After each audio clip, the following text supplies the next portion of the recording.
10 दिसंबर 2022 को करुण नायर ट्वीट करते हैं, dear cricket please give me one more chance. हुआ यूं था कि 2016 में जब करुण नायर ने डेब्यू किया भारत के लिए और अपने डेब्यू सीरीज़ में ही इंग्लैंड के अगेंस्ट 300 रन जड़ दिए थे, तो सब बहुत ज़्यादा सरप्राइज़ हो गए थे कि बहुत ही एक अच्छा बल्लेबाज मिल गया है और अब इंडियन मिडिल ऑर्डर की जो कमान है ये संभालेंगे आगे जाके। लेकिन उस सीरीज़ में वो अजिंक्य रहाणे की जगह खेलने आए थे और जब अजिंक्य रहाणे की वापसी हुई टीम में तो उनको टीम से ड्रॉप कर दिया गया। और आप कह सकते हैं कि टाइमिंग आप कह लीजिए या आप दस्तूर कह लीजिए, डेस्टिनी कह लीजिए, जो भी आपको कहना है कह लीजिए, पॉलिटिक्स कह लीजिए, फेवरेटिज्म कह लीजिए, जिस भी तरीके से आपको देखना है, शायद करुण नायर की किस्मत ही खराब थी उस पॉइंट ऑफ टाइम में, बैड लक भी आप कह सकते हैं। टीम में उनकी वापसी हो ही नहीं पाती है।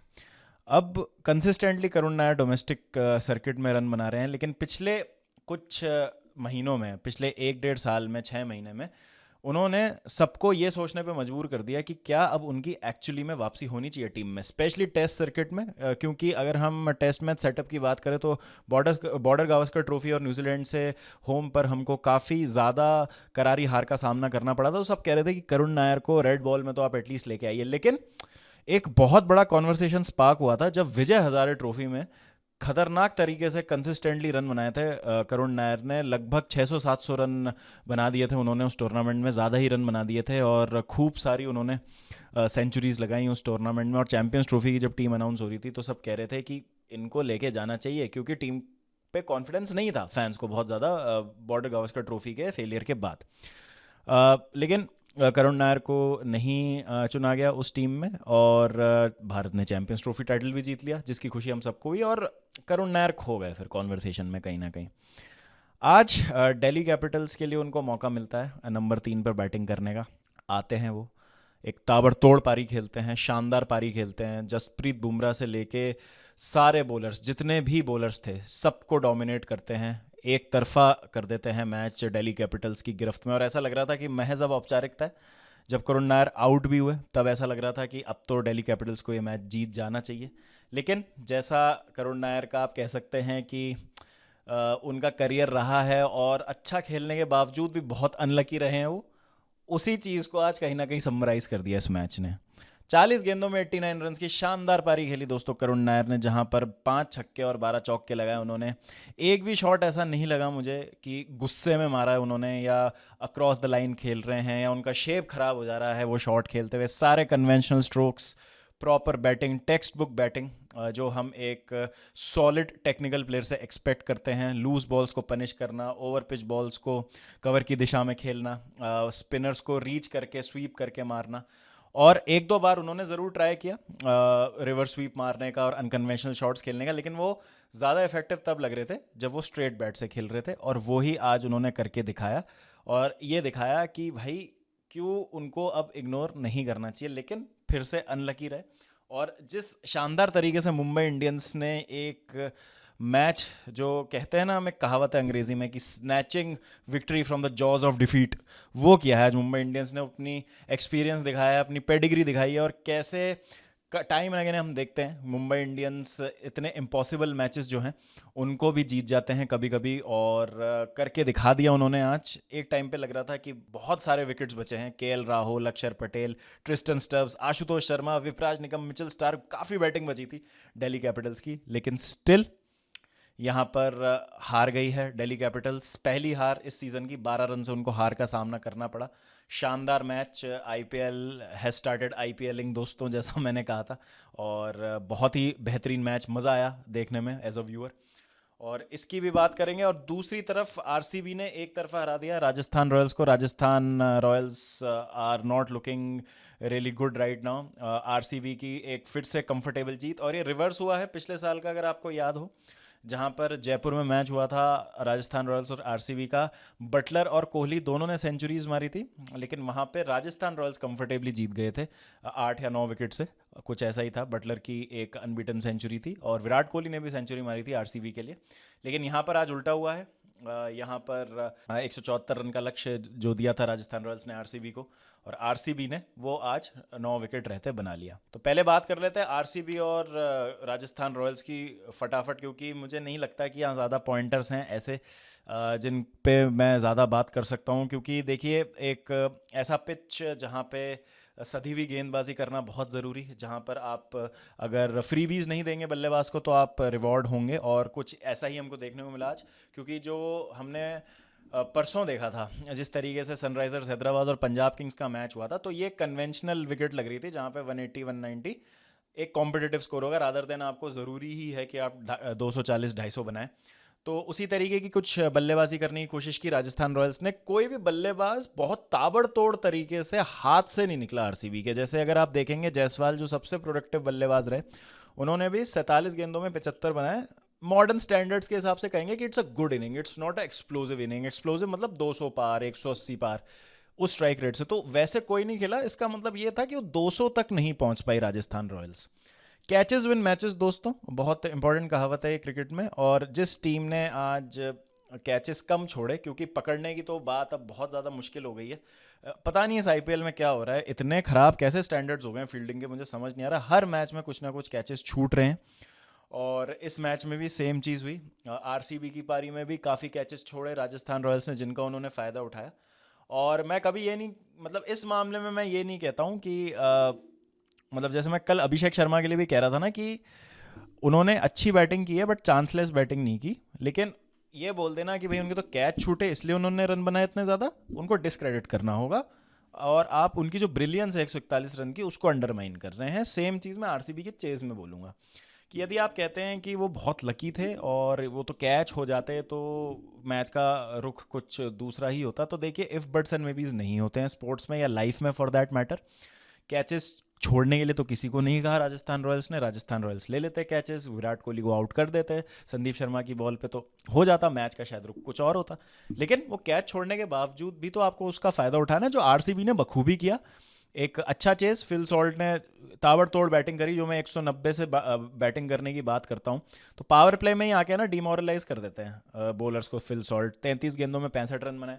विराट कोहली ने एक एंड होल्ड करके रखा, बाद में उन्होंने भी एक्सेलरेट किया, रन बॉल जा रहे थे काफ़ी देर तक। और फिर देवदत्त पडिक्कल ने भी शुरू में सधी हुई शुरुआत की, और फिर लास्ट में उन्होंने एक्सप्लोड किया जब 40-50 रन चाहिए थे। तो अगेन एक आप ऐसा कह सकते हैं मैच जो आरसीबी ने बहुत अच्छा खेला, बैक किया अपनी बैटिंग को बॉलिंग से। आई थिंक पेसर्स ने आज मुझे काफ़ी, फर्स्ट स्पेल में स्पेशली पेसर्स ने काफ़ी इंप्रेस किया मुझे। जॉश हेजलवुड 3 ओवर में 26 रन, यश दयाल 4 ओवर में 36 रन। बहुत अच्छी स्विंग हो रही थी यश दयाल की, आपको याद हो तो शुरू में पहले स्पेल में उन्होंने एक इन स्विंगिंग यॉर्कर डाल दी थी यशस्वी जायसवाल को।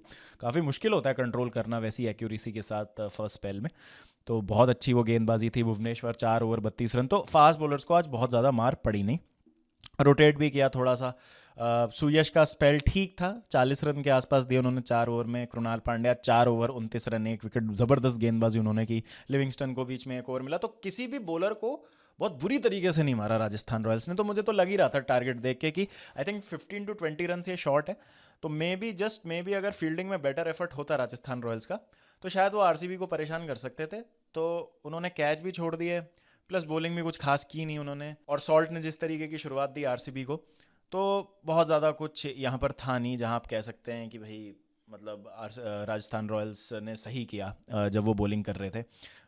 92 रन्स बन गए थे जब फिलिप सॉल्ट आउट हुए 8.4 ओवर में। तो प्रिटी मच मैच जो है जेब में आ चुका था आरसीबी की। और जब विराट कोहली उस सिचुएशन में खेल रहे हैं, Devdutt Padikkal, Rajat Patidar, Jitesh Sharma, Liam Livingstone, Tim David, Krunal Pandya, इतने लोग आने बाकी हैं, तो आप बैक करेंगे कि आरसीबी 9 में से 10 बार तो ये मैच निकाल ही लेगी, जो उन्होंने फिर कंफर्टेबली इन दी एंड कर लिया। हसरंगा की वापसी हुई आज टीम में, लेकिन 3 ओवर में 33 रन दिए उन्होंने, अगेन इनफेक्टिव। और फिर घूम फिर के बात अब वो कैचेस पे ही आ जाती है दोस्तों। तो लक बोलिए, चाहे आप फील्डिंग टीम का फेलियर बोलिए, जो भी बोले, फ़ायदा उठाना बहुत ज़रूरी होता है। एंड आरसीबी डिड दैट और काफ़ी कंफर्टेबली जीत गए। अब आते दोस्तों उस मैच पे जो बहुत ही ज़्यादा एक्साइटिंग था। और मुझे अगेन इस मैच को देखने के 2 तरीके हैं। क्या दिल्ली ने मैच गंवाया है, क्या दिल्ली कैपिटल्स ने मैच बॉटल किया, या मुंबई इंडियंस ने ज़बरदस्त तरीके का कमबैक किया। तो मैं ऐसा क्यों कह रहा हूँ अगेन, क्योंकि ईदर और वाला चीज़, मतलब अगर आप कहेंगे ना कि ये तो दिल्ली ने गंवा दिया मैच और मुंबई तो ठीक है जीत गई यार, वही फिर मुंबई के कमबैक को डिस्क्रेडिट करने वाली बात हो जाती है, ये जो मैं नहीं करना चाहता हूँ। बिकॉज मुंबई के जो करुण नायर के डिसमिसल के बाद बॉलिंग चेंजेस थे और जिस तरीके से उन्होंने फंसाया दिल्ली के बल्लेबाजों को, तो बहुत अच्छा उन्होंने एक वहाँ पे माहौल बना दिया था जहाँ पे उनकी मैच में वापसी हो गई। बहरहाल मुंबई की बैटिंग की बात करें तो आज ओपनिंग पेयर लग रहा था कि कुछ कर सकते हैं, काफ़ी दिनों बाद एक अच्छी ओपनिंग पार्टनरशिप मुंबई इंडियंस के लिए। 5 ओवर में 47 रन, रोहित आउट हुए फिर से आज, विपराज को स्लॉग स्वीप मारते हुए आउट हुए। तो एक चीज़ अच्छी है रोहित के लिए कि एटलीस्ट अब वो जो स्विंग और जो सीम खेलने में उन्हें प्रॉब्लम हो रही थी ना, वो आज मुझे कम दिखी। बट अगेन थोड़ा सा उनको और अपने स्टार्ट्स को कन्वर्ट करने की ज़रूरत है। 18 रन आज उन्होंने बनाए। राजस्थान वाले मैच पे एक पॉइंट पे मैं फिर से आऊँ तो रियान पराग फिर से आज अपना स्टार्ट कन्वर्ट नहीं कर पाए। आई थिंक रियान पराग की मैं बात करूँ तो उन्होंने 30 रन बनाए 22 गेंदों में, फिर से वो 25-30 का स्कोर बना के आउट हो गए। स्टार्ट्स को कन्वर्ट करने की जरूरत सेम मैं बोलूँगा रोहित शर्मा के लिए दोस्तों। 18 रन बनाए 12 गेंदों में, आज ठीक लग रहे थे, आज कंफर्टेबल लग रहे थे compare to some of the previous matches. But slog sweep मार रहे थे, मिस कर दी बॉल की लाइन और आउट हो गए। वहाँ पे रिव्यू लिया था दिल्ली कैपिटल्स ने और एलबीडब्ल्यू हो गए वहाँ पे। रिकल्टन ने अच्छी पारी खेली और 41 रन बनाए 25 गेंदों में। सूर्य कुमार यादव फिर से he did not look very comfortable, runner ball जा रहे थे काफ़ी देर तक, तो उससे भी कम थी उनकी स्ट्राइक रेट, 100 से भी कम स्ट्राइक रेट पे खेल रहे थे, लेकिन बाद में उन्होंने कवर अप कर लिया था। तिलक वर्मा ने बहुत ही शानदार पारी खेली फिर से और अपने क्रिटिक्स को शांत करते हुए, जो डाउटर्स आ गए थे। और नमन धीर ने आज फिर फिनिश किया। तो नमन धीर एक बहुत फ्लेक्सिबल बल्लेबाज बन रहे हैं मुंबई इंडियंस के लिए, जो नंबर 3 पे भी खेल सकते हैं। ऊपर अगर आप शायद कभी ओपन कराना चाहे तो वो भी कर सकते हैं, नीचे आके फिनिश भी कर रहे हैं। 17 गेंदों में आज 38 बनाए, तो 205 का एक अच्छा टोटल बना दिया था मुंबई इंडियंस ने। तारीफ करना चाहूंगा जबरदस्त तरीके से कुलदीप यादव की, जिन्होंने 4 ओवर में 23 रन देके 2 विकेट लिए और 2 बहुत ही महत्वपूर्ण विकेट लिए। रिकल्टन को बोल्ड किया गुगली डाल के, भयंकर मतलब बैक ऑफ द हैंड जो डिलीवरी थी उनकी, बिल्कुल मिसजज कर बैठे कोडी रोड्स, और उनको समझ नहीं आया कि किस लेंथ पे गेंद आ रही है, और एकदम से ब्रेक होके अंदर की तरफ आ गई। वो थोड़ा सा बैक फुट पे जाके उसको कट के लिए मारना चाह रहे थे जिस लेंथ पे बॉल डाली थी कुलदीप यादव ने, लेकिन डिसीव कर दिया उन्होंने जो ट्रेजेक्टरी थी गेंद की उससे। और वहाँ पे जो WWE undisputed champion Cody Rhodes थे वो बोल्ड हो गए। उसके बाद अगर हम दूसरे विकेट की बात करें तो अगेन सूर्य कुमार यादव स्टक हो गए थे क्रीज पे, फ्री बीज उनको ज़्यादा नहीं मिल रही थी, स्टेप आउट करके मारने की कोशिश की, toe end of the bat लगता है मिचेल स्टार्क का आसान सा कैच ले लेते हैं बाउंड्री पे। तो अगेन कुलदीप यादव सबसे कंसिस्टेंट बॉलर हैं इस समय, one of the most consistent spinners, the best spinner मेरे हिसाब से। तो बिल्कुल भी वो रन नहीं दे रहे हैं। मुझे शायद ही याद होगा कि किसी मैच में उन्होंने 40 से ऊपर या 35 से ऊपर रन्स कंसीड किए हैं। 6-7 का उनका इकोनॉमी चल रहा है अभी मोस्ट ऑफ द मैचेस में। 2-3 बड़े बड़े विकेट भी ले रहे हैं वो, इंपॉर्टेंट विकेट ले रहे हैं और लाइन ऑफ फायर में आते हैं वो। जब दिल्ली कैपिटल्स को बीच में ज़रूरत होती है ना विकेट्स की, या उनका मेन बल्लेबाज बैटिंग कर रहा होता है। आरसीबी वाले मैच में रजत पाटीदार को उन्होंने आउट किया था, जितेश शर्मा को आउट किया था, बिल्कुल प्रेशर जहाँ पे बनाने की ज़रूरत थी उनको।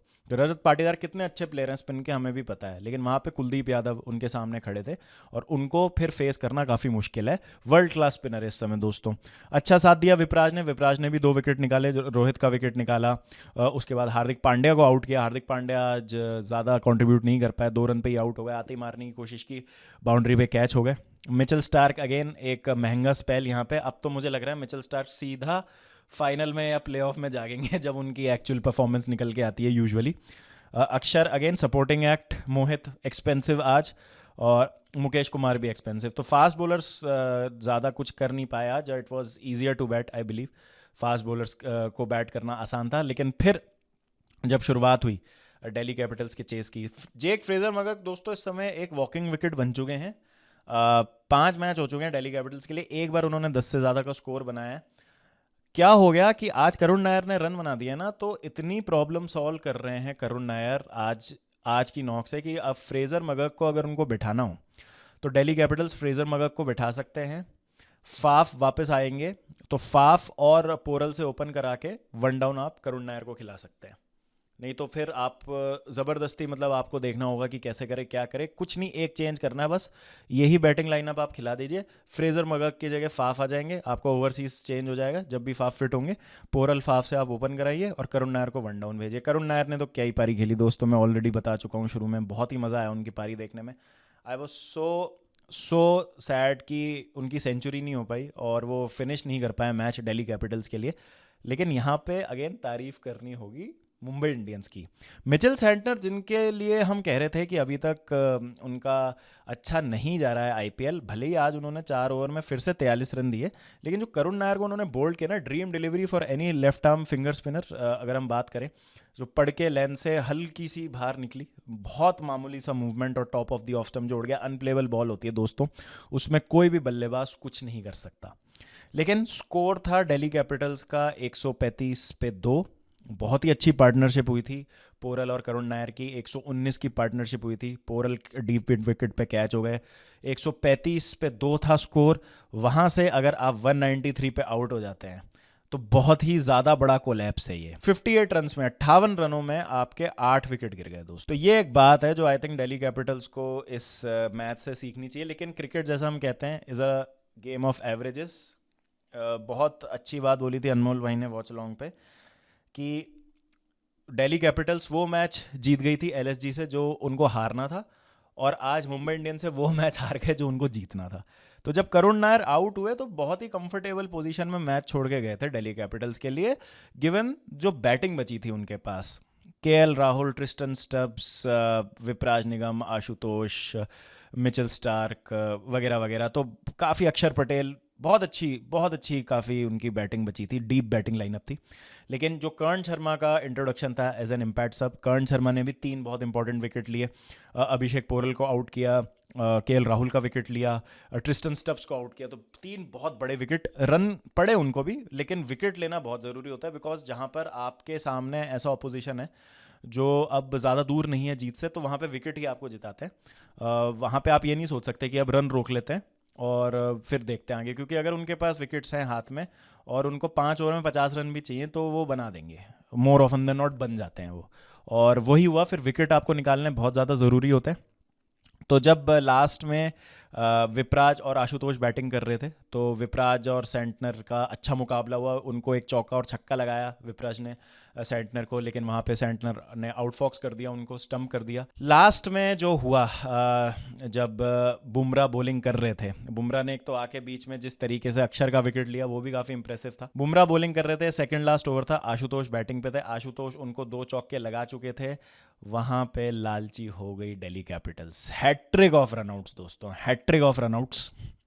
7 विकेट गिर गए थे, आपको कुछ 24-25 रन के आसपास चाहिए थे 2 ओवर में। वहाँ पे 2 चौके पड़ चुके हैं। लास्ट ओवर अगर आप यहाँ पे आओ सिंगल निकालेंगे, आशुतोष आप स्ट्राइक रखिए, लास्ट ओवर को एम कीजिए आप। ट्रेंट बोल्ट या हार्दिक पांड्या में से कोई एक गेंदबाज होता, मुझे लगता है कि ट्रेंट बोल्ट डालते, क्योंकि ट्रेंट बोल्ट ने बुमराह के ओवर के पहले जो ओवर डाला था, जो 18वां ओवर डाला था, बड़ा ज़बरदस्त डाला था, जिसमें 6 की 6 और यॉर्कर ऑन पॉइंट डाली थी उन्होंने। और हम ट्रेंट बोल्ट की भी बात करते हैं कि ट्रेंट बोल्ट की जो इफेक्टिवनेस है आज न्यू बॉल से उतनी नहीं थी, और जो कि उनका एक वेपन है, लेकिन आज ओल्ड बॉल से ट्रस्ट किया हार्दिक पांड्या ने उनको और उन्होंने डिलीवर किया वहाँ पे, और हैट्रिक ऑफ रनआउट्स हो गए दोस्तों। पहले आशुतोष आउट हो गए, कोई ज़रूरत नहीं थी वहाँ दूसरा रन भागने की।